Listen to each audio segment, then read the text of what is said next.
Hello दोस्तों, आज हम आपके लिए रामायण से जुड़ी हुई एक कथा लेके आए हैं। कुंभकर्ण के पिता विश्वा तथा माता का नाम केकसी था। ये रावण तथा विभीषण का भाई था।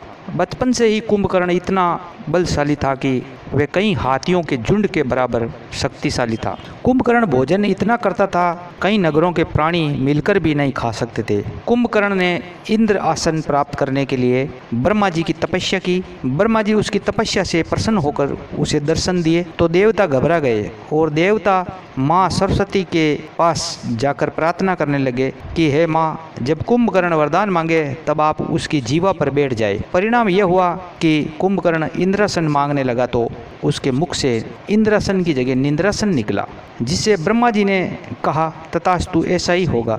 परंतु बाद में जब कुंभकर्ण को इस बात का पता चला तो पश्चाताप करने लगा और ब्रह्मा जी से बोला। तब ब्रह्मा जी ने इसकी अवधि घटाकर 6 महीने कर दी, जिसके कारण कुंभकर्ण 6 महीने तक नींद में रहता था। परंतु ब्रह्मा जी ने कुंभकर्ण को संचेत किया कि यदि कोई तुम्हें बलपूर्वक उठाएगा तो वही दिन तुम्हारे लिए अंतिम दिन होगा। जब रावण का भगवान श्री राम के साथ युद्ध चल रहा था, तब रावण के पुत्र मेघनाद की मृत्यु होने के कारण रावण घबरा गया और उसने अपने भाई कुंभकर्ण को जगाने के लिए कहा। कुंभकर्ण को नींद से जगाने के लिए कहीं प्रयत्न किया। बड़ी मशक्कत के बाद आखिर कुंभकर्ण नींद से जाग पाया। तब रावण ने उसे युद्ध में जाने को कहा।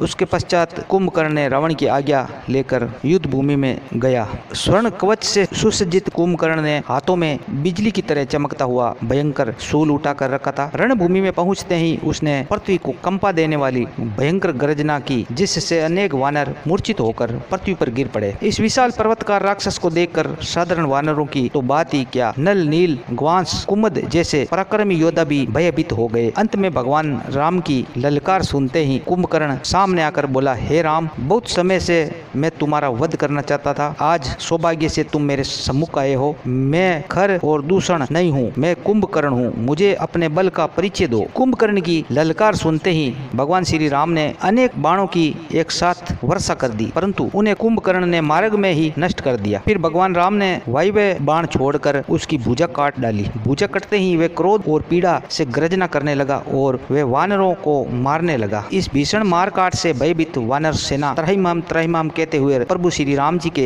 पीछे जाकर खड़े हो गए। तब भगवान राम ने इंद्र नामक बाण से उसकी दूसरी भुजा भी काट डाली। फिर उन्होंने अर्ध चंद्राकार बाण से उसकी दोनों पैर काट डाले। इससे वे भयंकर शब्द करता हुआ पृथ्वी पर गिर पड़ा। तब उन्होंने इंद्र द्वारा दिया हुआ सूर्य की किरण की भांति जलता हुआ ब्रह्मदंड नामक बाण छोड़ा, जो कुंभकर्ण के मस्तक को काटकर आकाश में उड़ा दिया और फिर उसे पृथ्वी पर गिरा दिया। कुंभकर्ण के मरते ही वानर सेना में हर्ष की लहर दौड़ गई। उनके जयनाद से संपूर्ण लंकापुरी को थर्रा दिया। इस प्रकार कुंभकर्ण की मृत्यु हुई भगवान राम के हाथों से।